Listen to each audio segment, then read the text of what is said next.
राम राम जी मित्रों, आज हम भगवद गीता के अध्याय 4 श्लोक 12 और 13 में प्रवेश करेंगे। भगवान श्री कृष्ण अर्जुन से कह रहे हैं,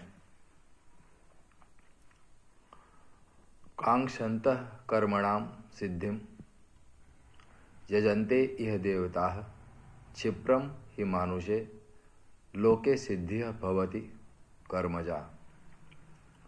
जो मुझे तत्व से नहीं जानते हैं वे इस मनुष्य लोक में कर्मों के फल को चाहने वाले लोग देवताओं का पूजन किया करते हैं, क्योंकि उनको कर्मों से उत्पन्न होने वाली सिद्धि शीघ्र मिल जाती है।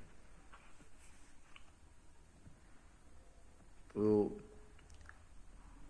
जो भगवान श्री कृष्ण इस अर्जुन को बता रहे हैं कि भगवान श्री कृष्ण ही परम ईश्वर हैं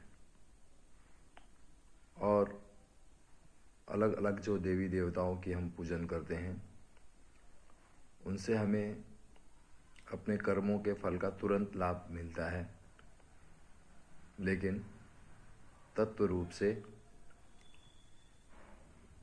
वो सारा पूजन भगवान श्री कृष्ण को ही जाता है, अर्थात परमेश्वर को जाता है।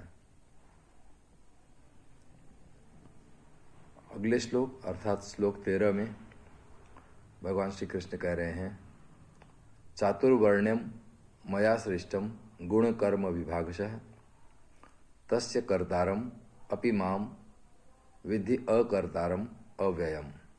तथा हे अर्जुन, ब्राह्मण, क्षत्रिय, वैश्य और शूद्र इन 4 वर्णों का समूह गुण और कर्मों के विभाग पूर्वक मेरे द्वारा रचा गया है।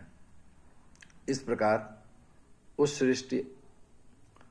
सृष्टि रचनादि कर्म का कर्ता होने पर भी मुझ अविनाशी परमेश्वर को तू वास्तव में अकर्ता ही जान। एक बार फिर से भगवान श्री कृष्ण साक्षी दृष्टा पर अर्जुन को ज्ञान दे रहे हैं। भगवान श्री कृष्ण स्वयं ये कहते हैं कि सारा कुछ वो कर रहे हैं, रच रहे हैं, इसके बावजूद तत्व रूप से उन्हें अकर्ता जानना है। अर्थात हम जो भी कर्म करें वो भगवान को समर्पित कर दें, उसमें हमारा कर्ता भाव नहीं होना चाहिए। कर्ता भाव नहीं होगा तभी हम उस साक्षी को और उस दृष्टा को उपलब्ध हो सकेंगे। भगवान स्वयं जब अकर्ता भाव रखते हैं तो हमें भी वही, अर्जुन को भी वही उपदेश वो दे रहे हैं कि कर्म को अकर्ता भाव से कर। अगले श्लोक अर्थात श्लोक 14 में भगवान श्री कृष्ण कहते हैं, न माम कर्माणि लिम्पन्ति न मे कर्म फले स्पृहा इति माम यह अभिजानाति कर्मभिः न स बध्यते। क्योंकि कर्मों के फल में मेरी स्पृहा नहीं है, इसलिए मुझे कर्म लिप्त नहीं करते। इस प्रकार जो मुझे तत्व से जान लेता है वह भी कर्मों से नहीं बंधता।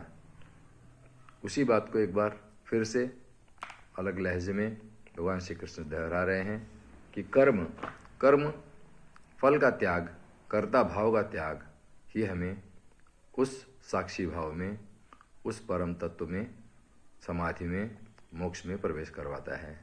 भगवान श्री कृष्ण स्वयं उस अवस्था में हैं जहाँ पे कर्मफल नहीं बांधते। वो रचयिता होने के बावजूद अकर्ता भाव का संदेश अर्जुन को दे रहे हैं। न केवल अर्जुन को बल्कि समग्र मानव जाति को यही उपदेश भगवान श्री कृष्ण के माध्यम से प्रस्तुत किया गया है। आज इतना ही। सुबह की राम राम। धन्यवाद। जय राम जी की।